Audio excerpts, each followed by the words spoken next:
The ultimate nature of the mind is known as Rigpa, which is an unconditioned, self-aware and unchanging awareness present in every living being.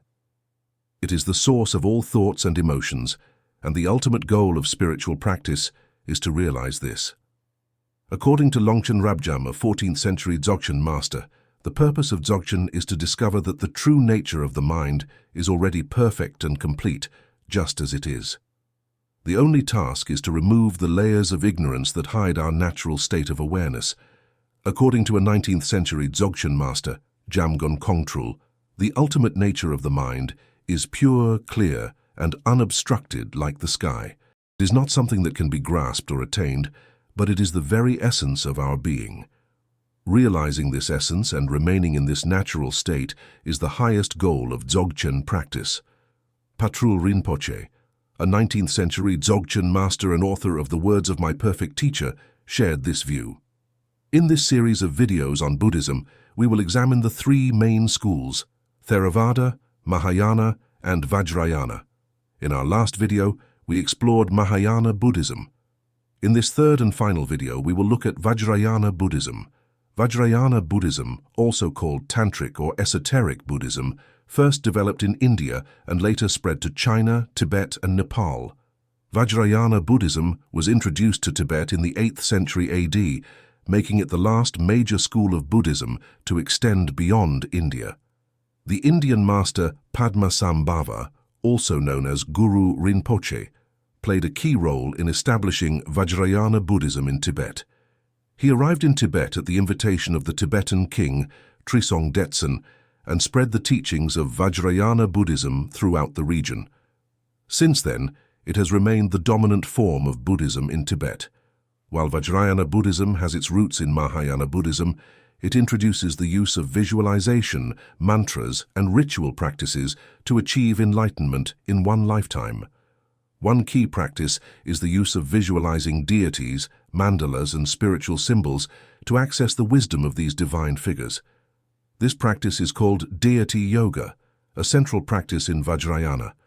The pre-existing Bon religion in Tibet also influenced Vajrāyāna Buddhism. Bon, practiced in Tibet long before Buddhism arrived, still exists today. Many Bon beliefs and rituals were absorbed into Tibetan Buddhism. Bon focuses on connecting with deities and spirits through rituals and magic to access their wisdom and power.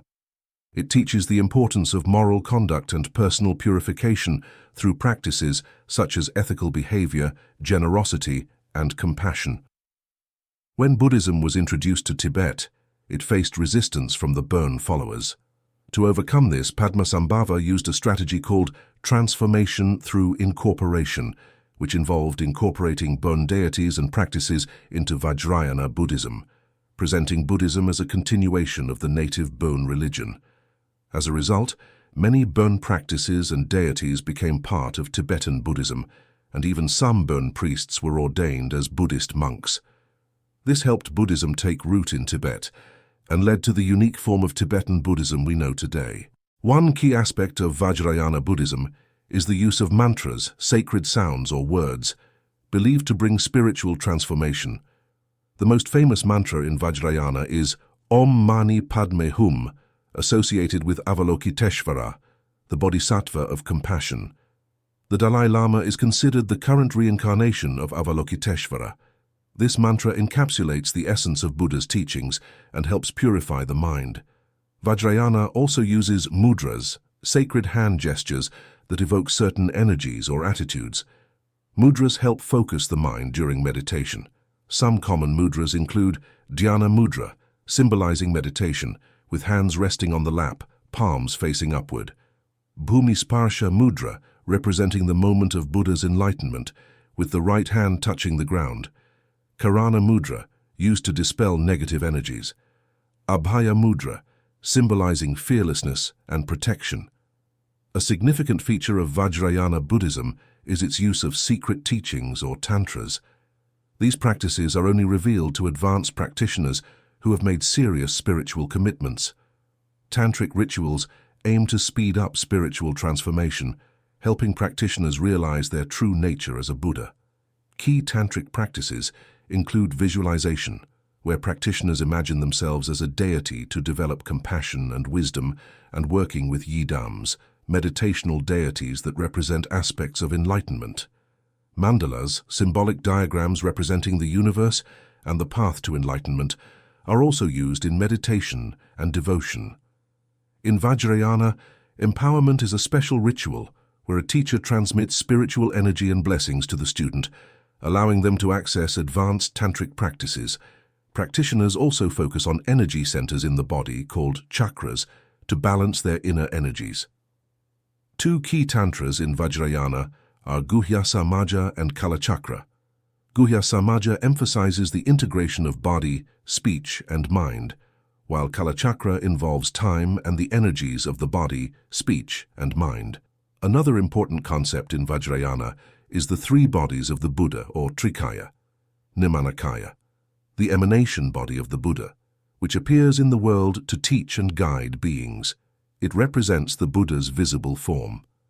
Sambhogakaya, the enjoyment body, experienced by advanced practitioners in meditation. It represents the radiant, blissful aspect of Buddha.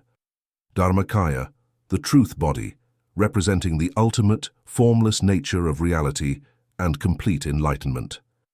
These practices and teachings in Vajrāyāna Buddhism guide practitioners on the path to enlightenment, blending rituals, visualizations, and mantras to transform the mind and realize the Buddha nature that exists in all beings. It is also considered the body of suchness, or the body of reality. The three bodies of the Buddha are not separate entities, but different aspects of the same being. The Dharmakaya is the ultimate reality. The Sambhogakaya is the blissful body of the Buddha that can be experienced by advanced practitioners, and the Nirmanakaya is the form of the Buddha that appears in the world to teach and guide beings. The concept of the Trikaya in Vajrāyāna Buddhism helps explain the nature of the Buddha and the different ways one can access and realize him. It also guides practitioners in understanding the stages of realization and progress on the spiritual path. Vajrāyāna Buddhism places great importance on the guru-student relationship.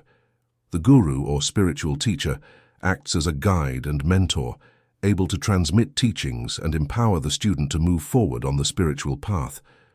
The student is expected to have faith in the guru and follow their guidance to achieve spiritual transformation. In Vajrāyāna Buddhism, the guru-student relationship is essential, especially since tantric practices are considered powerful but can be dangerous if done incorrectly. The guru helps the student navigate the complexities of tantra and avoid pitfalls. The guru is not just a teacher, but also embodies the teachings.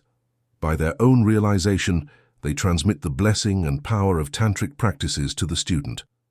The guru gives advice and guidance that fits the student's individual needs and level of understanding, helping them overcome obstacles and advance on the spiritual path. The student learns how to act in harmony with the spiritual path by observing the guru's behavior. This relationship is built on complete trust, respect, and devotion, and finding a genuine guru in the Vajrāyāna tradition is not a decision to be made lightly. The Nyingma school of Tibetan Buddhism is known for its focus on tantric teachings, especially Dzogchen, considered the highest teaching not just within the Nyingma tradition, but in Buddhism as a whole. We will look at Dzogchen teachings in more detail soon. The next school in Vajrāyāna Buddhism is the Kagyu school, which also emphasizes tantric teachings. Kagyu is known for its use of Mahamudra teachings, which, like Dzogchen, focus on the nature of the mind. The goal of both Dzogchen and Mahamudra is to realize the true nature of the mind, which is already perfect and complete as it is. The Sakya school is another major Tibetan Buddhist tradition, founded in the 11th century by Kon Konchok Gyelpo. Sakya emphasizes the study of tantras and the stages of tantric practice. The Gelug school, founded in the 14th century by Tsongkhapa, also focuses on tantric practices and the Lamrim, graduated path to enlightenment.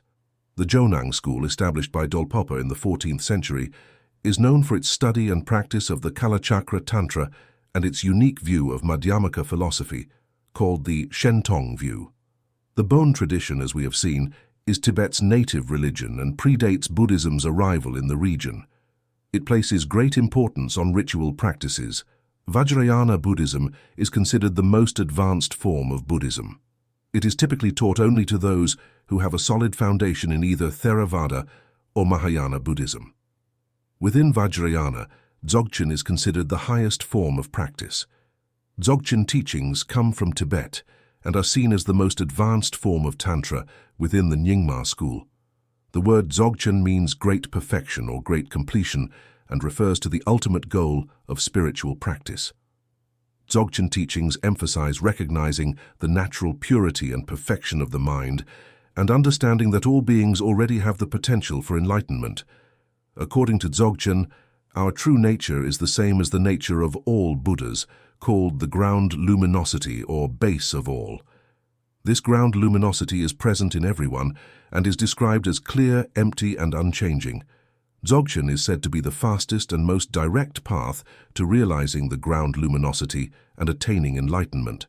Its main practice is trekcho, which means cutting through or severing the dualistic mind.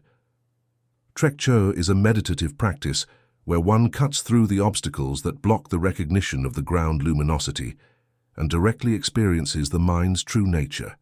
A key method in Dzogchen is the pointing out instruction, where the teacher introduces the student to the nature of the mind. This is typically done by a qualified guru for a student ready to receive it. The instruction helps the student recognize the natural purity and perfection of their mind. An example of the pointing out instruction might be the guru saying, "Your mind is like a mirror. The mirror is always clear and present, no matter what reflections appear on it. In the same way, your mind is always pure and clear, unaffected by the thoughts and emotions that arise." The student then meditates, focusing on their mind's nature as instructed. Through this practice, the student comes to recognize the mind's clarity and emptiness, which is the ground luminosity.